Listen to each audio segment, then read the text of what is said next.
Hi, it's me again with Corel Draw Tips and Tricks, and this is part 8.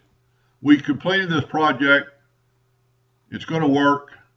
Needs a little bit of tightening up on the joints. But I want to show you, it took me 7 videos to kind of show people how to do this.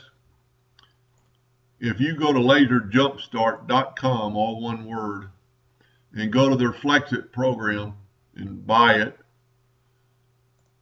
I'm going to set my hinge on flexible. My material is 1.25. My kerf is 0.009, which works good for my laser and my wood. The height is 5 inches.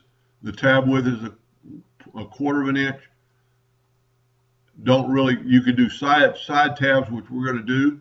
It'll be closer to what I did. So in one click of the mouse, I drew that box. I could probably draw this box in about an hour. I drew this box in 1 second. So there are your parts. And I'm going to just show you one more thing what's neat about their project, or about their software. Let's take that exact same one, go to Flexit, and I'm not promoting their product. Well, I am promoting it, but just because I like it so much. I changed the flexibility to half. 5 instead of 10.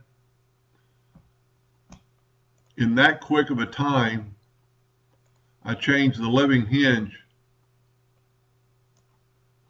from the one on the right will be flexible, the one on the left will be less flexible. They both would work. This would be more susceptible to breakage. So in that quick of a time, you can make that box that took you an hour to draw. And you can start all over. You don't have to do anything different. If you like that shape and you go, that box is a little bit too long, grab that shape, go to Flexit, make the box only 3 inches this time. Let's go back to flexible and hit OK. And in that short a time, you made the box 3 inches instead of 5 inches. Anyway, I hope you helped a little bit. Thank you for watching.